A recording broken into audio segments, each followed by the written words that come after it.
about freedom. I'm talking about freedom, yeah.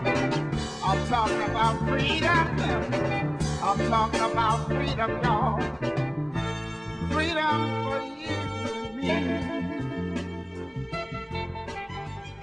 Necessary for the salvation of our people, because the prophet came with your salvation, which he told you was only done through the Moorish divine and national movement. Then you can receive your rights unmolested. What we're talking about is not a concept foreign to the European. You can open any American law jurisprudence book and it'll talk about sovereignty, how sovereignty belongs to the citizens, because the citizens are the government. That's what the prophet meant when he said, part and parcel of the same government. Because the citizens are the government. The people who hold office are public servants. You're the kings. You're the sovereigns of the land, the citizens.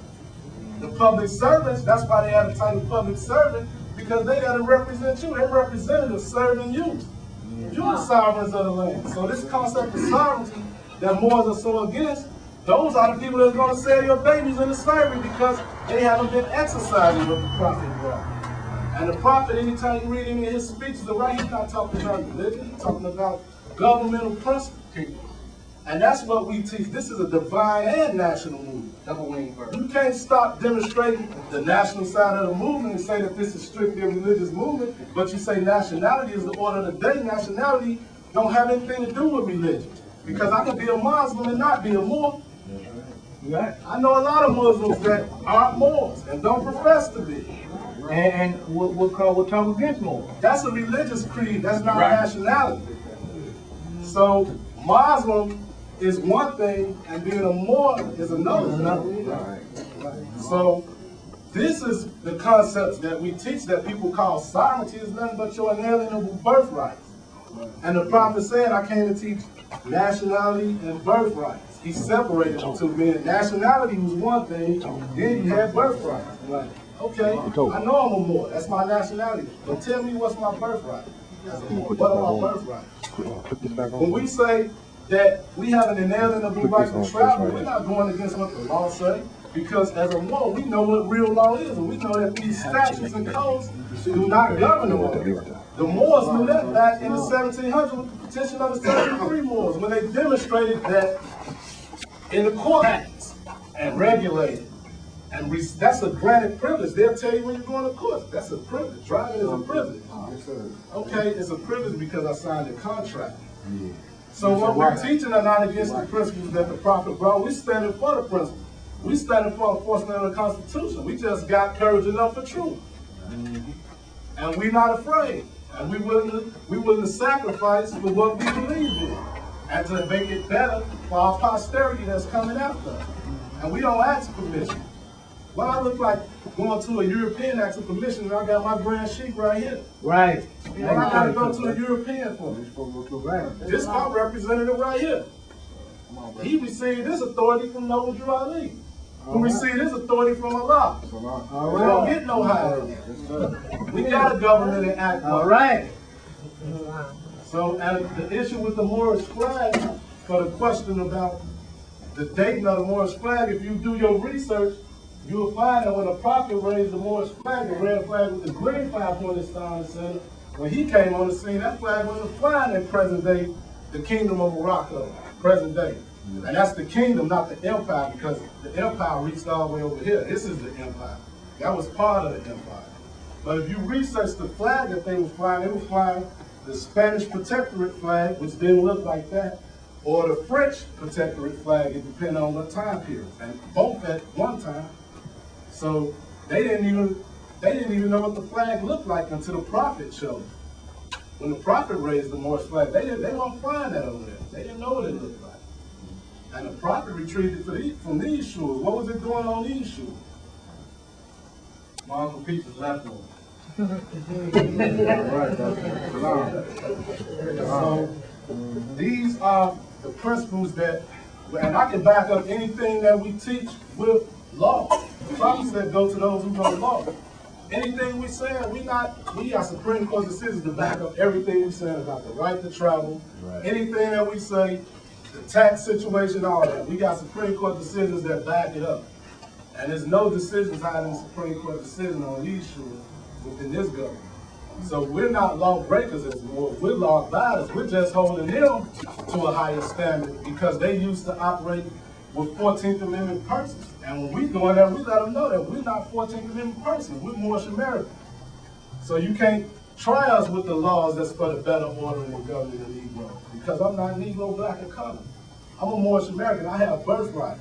We have treaties, agreements, contracts that we entered into with this government. That's why we're bipartisan. We have established this government. That Great Seal is ours. Those Moors not wrong. The Great Seal is ours. But I have some disagreements with some of the organizations and people who call themselves Great Seal when they start overstepping their boundaries and pretending like the government wasn't already established and that it was, then there's a problem. But other than that, everything that they're saying is right and exact. Because that was our seal, and if you do research, you'll find out that John Hassan was responsible for signing that seal, the approval of that seal, in this government. So we're not saying anything that's based on anything we say. That's why I always say, look it up. Look up what I say. Don't believe it. Look it up, because I know I'm not going to say nothing that I haven't done my own due diligence on. So when you look it up, it's going to be there. And you can verify it yourself. But we stand on the principles that the prophet brought. And we enforce the Constitution, because that's what the prophet told us. He said there's but one supreme issue. And he's speaking about the enforcement of the Constitution called Free National Day. We want free national day. We got the same rights. Read the treaty. Peace of friendship. Section 19 and 20. It tell you that you have the same rights as a citizen of the United States. So enforce that Constitution. You don't have to live by no statutes and codes that contradict the Constitution if you're not a 14th Amendment person. Enforce the Constitution. Put the law on trial. That's what you do as a Moor when you're going to court. You're not on trial, the law is on trial. Because you're coming in there with law. Real law, not statute, codes, and ordinances that contradict Article 6 of the Constitution, which states that Constitution and treaties are the supreme law of the land. Any laws of the state to the contrary notwithstanding. So that means if there's a law that contradicts the Constitution, it's not a valid law, and it has no standing. It only has standing if you don't have standing. And you only don't have standing as an Asiatic if you're not in there your proper person, as a Moorish American National. Activating your birthright. So everything we stand on is based in truth and freedom. Because this is the real message of freedom, because our people don't know what freedom is. We still operate under granted privileges and think that we're free. Wrong. It's law. You don't have to, the question doesn't have to go to me, go to Israel, actual day, and we're going to, a couple more minutes. I got a question. Say for instance, Who's it for? whoever want to answer. Okay. Just say for instance, you go to court and they don't want to recognize what you're trying to do. And you want to move to federal. How do you do it? First you have to raise a federal question. And when you raise a federal question, you do that in your affidavit, and then when you present yourself in court, you enter it into the record.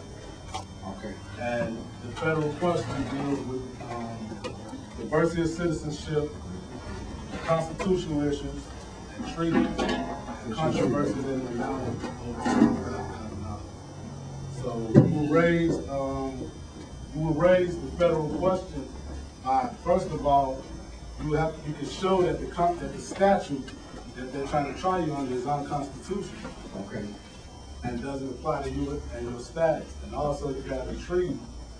That's a federal question. So you bring up the treaty, that you have a treaty that applies to the status.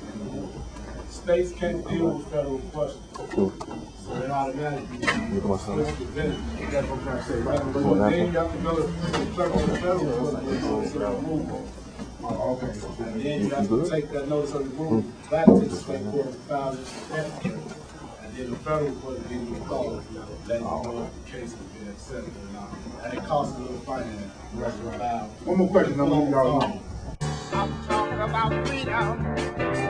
I'm talking about freedom, yeah. I'm talking about freedom. I'm talking about freedom, y'all. Freedom for you and me.